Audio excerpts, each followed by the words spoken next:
সাথে দেখা করা, সোহবতে যাওয়া, কিছু নসিহত শোনা, এই কাজের ব্যাপারে, এই আমলের ব্যাপারে গাফেল না থাকা। সাহাবায়ে কেরামের অনেক আমল ছিল, সবচেয়ে বড় আমল তাদের সোহবত, আর এই কারণেই তারা সাহাবী হয়েছেন। সাহাবাদের মধ্যে যারা মর্যাদাশীল সাহাবী, 4 খলিফা, আশারায়ে মুবাশশারা, তো ওনাদের মর্যাদা এই কারণেই তারা বেশি বেশি সোহবত পাইছেন। কাজে কর্মে দুনিয়ার জয় ঝামেলায় থাকতে থাকতে অন্তর আত্মার উপরে ধুলাবালি পড়ে, মনে দিক যায় সেদিক যায়, এই পেরেশানি সেই পেরেশানি। মাঝে মধ্যে এগুলার নিরসনের জন্য, সমাধানের জন্য খালেস নিয়তে কোনো আল্লাহওয়ালার সাথে গিয়ে একটু বসা। নদীর কাছে বসলে শরীর জোড়ায়, আল্লাহওয়ালাদের কাছে বসলে অন্তর জোড়ায়। পার্থক্য এই কাজের ব্যাপারে গাফেল না থাকা সকলের উচিত। একজন আলেম, সে অনেক বড় আলেম, তারও উচিত কোনো আল্লাহওয়ালার সোহবতে মাঝে মধ্যে যাওয়া। একজন মুদাররিস, একজন শাইখুল হাদিস, একজন বক্তা, একজন দাঈ, একজন ডাক্তার, ইঞ্জিনিয়ার, সাধারণ মানুষ, সাধারণ ব্যবসায়ী, গরিব ধনী, সবারই উচিত আল্লাহওয়ালাদের সোহবতে মাঝে মধ্যে যাওয়া, একটু বসা, তাদের সাথে সাক্ষাৎ করা, তাদের খেদমত করা। এর দ্বারা ঈমান তাজা হয়, এর দ্বারা তাদের রাস্তা খোলে, এর দ্বারা অন্তর আত্মার মধ্যে নূর আসে। সাহাবাদের মধ্যে আমল সবচেয়ে বেশি ছিল। হযরত মুআয ইবনে জাবাল রাদিয়াল্লাহু তাআলা আনহু বলতেছেন, ইজলিস বিনা নুমিন সাআতান। তো ঈমান কি কম ছিল তাদের? সাহাবাদের মর্যাদা, সিদ্দিক, এরপরও বলতেছেন যে একটু বসেন, আমরা ঈমানকে তাজা করি। বসার দ্বারা ঈমান তাজা হয়, দেখার দ্বারা তাজা হয়, চলাফেরার দ্বারা তাজা হয়, সালাম মুসাফার দ্বারা ঈমান তাজা হয়। এই রাস্তা থেকে দূরে না সরা। যিনি আল্লাহওয়ালা হয়ে গেছেন তারাও উচিত কোনো আল্লাহওয়ালার সোহবতে যাওয়া। যারা বাস্তবে আল্লাহওয়ালা তারাও তাদের উপরে যারা আছে তাদের সোহবতে যায়। ফাওকা কুল্লি যি ইলমিন আলিম, উপরওয়ালার শেষ নাই। যিনি অনেক বড় তার উপরে আরেকজন আছে, যিনি অনেক জানেন তার উপরে আরেকজন আছে। সর্বমহলের মানুষেরই উচিত মাঝে মধ্যে আল্লাহওয়ালাদের সোহবতে যাওয়া। এই যে তেল, যে সমস্ত গাড়ি তেল বহন করে, শত শত লিটার তেলের গাড়ি, এগুলার কি বলে? এদের উপরে তো তেলের অভাব নাই, পেট্রোলের অভাব নাই, সিএনজির অভাব নাই। বিশাল বড় চাক্কা, মনে হয় 15, 20টা, 30টা, এত বড় বড় গাড়ি, এগুলা তেল নিয়ে এই জায়গায় যায় সে জায়গায় যায়।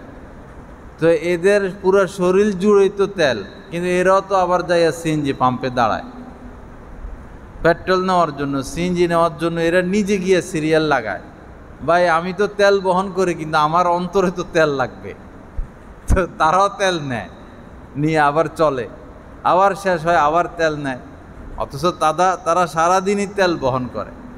আলেম হইলেও, আল্লাহওয়ালা হইলেও, আল্লাহর ওলি হওয়ার পরেও এই কাজ বাকি থেকে যায়। কাহারও সোহবতে যেতে হবে। সোহবতে গেলে ভুল ধরা পড়বে, সোহবতে গেলে তারা কি হবে? নূর হাসিল হবে। আর শয়তান সবচেয়ে বেশি যে কাজে বাধা দেয় মানুষকে, সেটা হলো এটা, আলেমদের সোহবতে যাইতে দিবে না। এই কুধারণা, সেই কুধারণা, এই জামিলা, সেই জামিলা, ওই জামিলা লাগাইয়ে রাখবে। আজকে নয় কালকে, কালকে নয় পরশু, এই মাসে না সেই মাসে। সন্দেহ দিবে, সংশয় দিবে, কুধারণা দিবে, দূরত্ব সৃষ্টি করবে। এই ব্যাপারে শয়তান অটল অবিচল এবং অনেক কৌশলী। এজন্য শয়তানের সমস্ত ষড়যন্ত্রকে নস্যাৎ করে, দুলিশ্বাত করে, যে যাবই যাব, যে উনি আলেম, উনি তো এই ব্যাপারে ভালো জানেন, আমি কি বুঝি, আমি এই ব্যাপারে কি বুঝি। যে বিষয়ে সন্দেহ হয় সেই ব্যাপারে এটা বলে দেওয়া যে উনি আলেম মানুষ, উনি এ ব্যাপারে ভালো জানেন। যেটা বৈধ আছে, বৈধতার বাহিরে তো তিনি করতে পারেন না। আমার বুঝের ভুল, আমার চিন্তার ভুল, আমার না জানার কমতির কারণে আমার সন্দেহ হয়। আউযুবিল্লাহি মিনাশ শাইতানির রাজিম পড়া, সোহবতের রশি না ছাড়া। আল্লাহ পাক জাল্লা জালালুহু আমাদের সবাইকে আমলের তৌফিক দান করেন। আজীবন কোনো না কোনো আল্লাহওয়ালার সোহবতে আসা যাওয়ার তৌফিক দান করেন। ওয়া আখিরু দাওয়ানা। এর দ্বারা কী হবে? অজাবাত মোহাব্বাতিল মুতাহাব্বিনা ফিয়া ওয়াল মুতাজালিসিনা ফিয়া ওয়াল মুতাযাবিরিনা ফিয়া ওয়াল মুতাবাযিলিনা ফিয়া।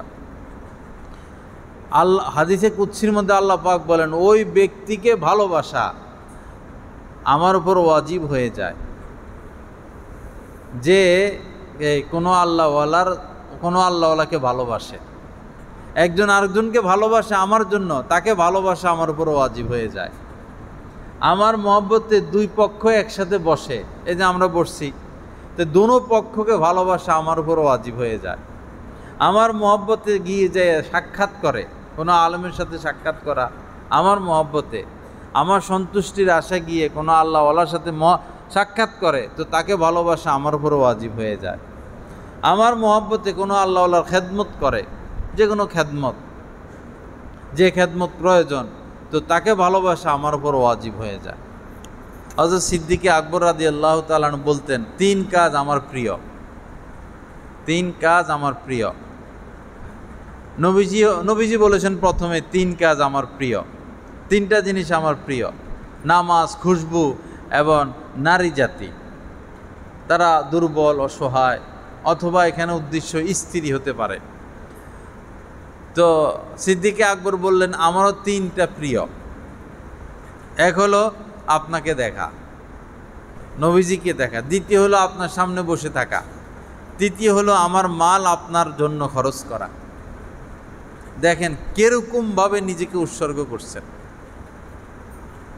আল্লাহ পাক জাল্লা জালালু আমাদেরকে আল্লাহ ওয়ালাদের সোহবতে আজীবন আসা যাওয়ার তৌফিক দান করেন। ওয়া আখিরু দাওয়ানা আলহামদুলিল্লাহি রাব্বিল আলামিন ওয়া সাল্লাল্লাহু আলা নবিয়িল কারীম। আগামী বৃহস্পতিবারে আমরা ইনশাআল্লাহ ঢালকানগর যাব। যারা যাবেন ইনশাআল্লাহ যোগাযোগ করবেন।